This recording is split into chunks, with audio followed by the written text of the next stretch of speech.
You know, some places are just points on a map, but others are etched into the very soul of a nation. Today, we're opening a chronicle, the story of a place called Ang Sila. This is where the destinies of kings, the hands of master artisans, and the power of an unshaken faith all came together to forge a legend that, believe me, still endures. Let's start with words that just echo from the past. Back in 1876, King Chulalongkorn, the great Rama V, wrote this down in his personal journal. Now, this isn't just some note from a trip. It's a window into a deep royal affection for a place that offered a truly rare kind of sanctuary.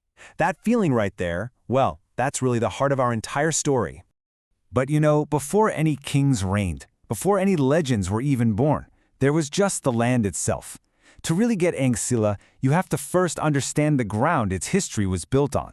This unique coastline, where the earth itself gave the place its name, and you could say, its destiny. So the name itself, Ang Sila, it literally translates to stone basin.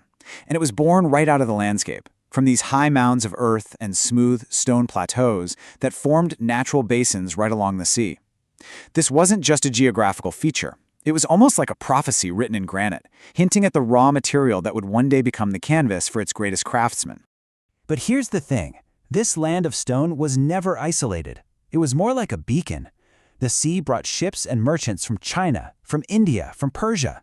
And they didn't just come to trade. They came to stay, weaving their skills, their wisdom, and their cultures into the very fabric of the community, turning this quiet coast into a vibrant hub of ingenuity.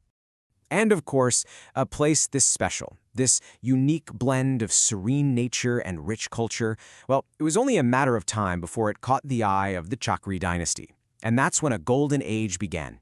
Ang Sila was about to be lifted from a humble town to a place of national prestige, a true sanctuary for kings.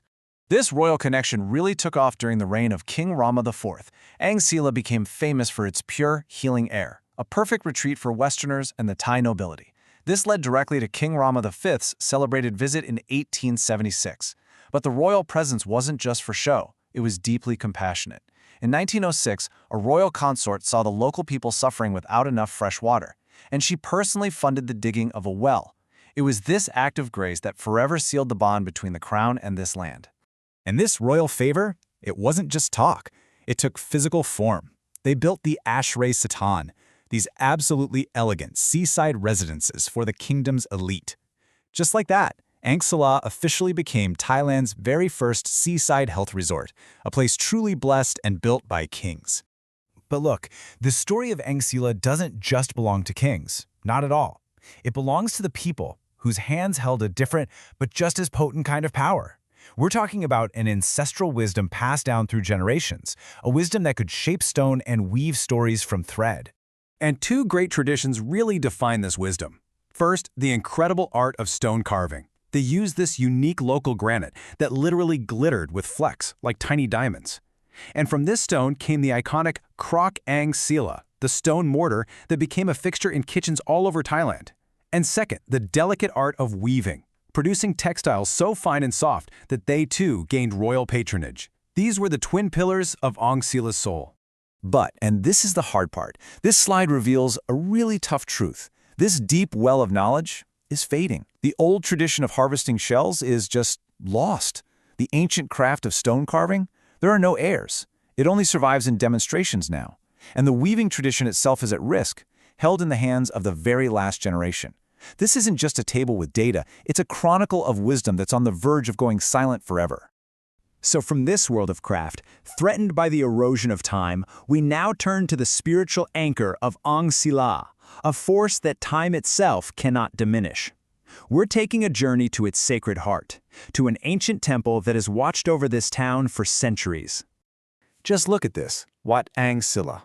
Founded way back around the year 1700, its roots stretch deep into the late Ayutthaya kingdom. We're talking over 300 years. It has stood as the spiritual guardian of this community, a silent witness to the rise of kings and the passing of countless generations. And inside its walls lies a place of immense power, the old ordination hall, built in this ancient style called Maha Ut. Now what does that mean? It means it has only one entrance and no exit at the back. This sacred design isn't just an architectural choice. It's a kind of spiritual technology, believed to contain and amplify sacred energy, making it a perfect crucible for consecrating holy objects and for reaching profound states of meditation. And of course, from sacred ground like this, legends are born. The temple is home to Luang Pu Sri, a hollowed stone Buddha that, as the story goes, miraculously floated upon the sea.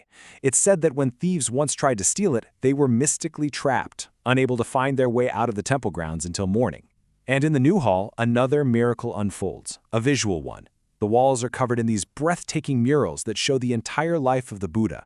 It's a complete scripture, a sermon told not in words but in brilliant color and shimmering gold leaf. You know, a sacred place so often gives rise to a sacred person, and that's where we are now. We've reached the absolute climax of this chronicle, with the story of Ang Sila's most revered monk, a man whose virtue and spiritual power became the stuff of pure legend. He was Phra Wisutthisamachar, but to the people he was simply Chao Khun Sri. He was so much more than a monk. He was revered as an Arya, an enlightened being, the spiritual father of Ang Sila, and a pillar of faith for the entire eastern seaboard. His legacy was immortalized in the sacred Phra Pidta amulets he created. Now, these were not mere objects, they were masterpieces of sacred art, and each one was believed to be imbued with specific powers. The Nak Klum, or muscular print, with its powerful build, was believed to grant invincibility. The Sumkanak, framed by that beautiful Thai arch, promised prestige, and the Sumruan Cow, the crystal palace arch, offered protection from all harm. And their power was believed to spring from their very substance. The materials used were said to be miraculous. Get this, they included sacred herbs and, most astonishingly, uncookable rice grains. Actual grains of rice that defied nature, refusing to soften even when boiled. This was a reflection of a secret, almost otherworldly knowledge that was passed down to him and him alone. So, the kings have passed. The hands of the master craftsmen have grown still. The revered monk is now a legend himself. So what's left? What remains? Echoes. These powerful echoes of their greatness, still resonating in eternity. And this brings us to one final profound question. In our modern world, a world of relentless, constant change, how does a legacy like this one, forged by the power of kings, perfected by the wisdom of artisans, and sanctified by an unwavering faith, how does that continue to matter? Well, the answer is this. Ang Sila is not merely a place on a map. It's living proof.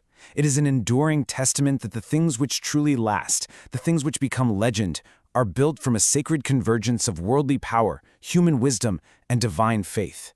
It is a story that is forever etched in stone, woven in thread, and eternally powerfully alive in spirit.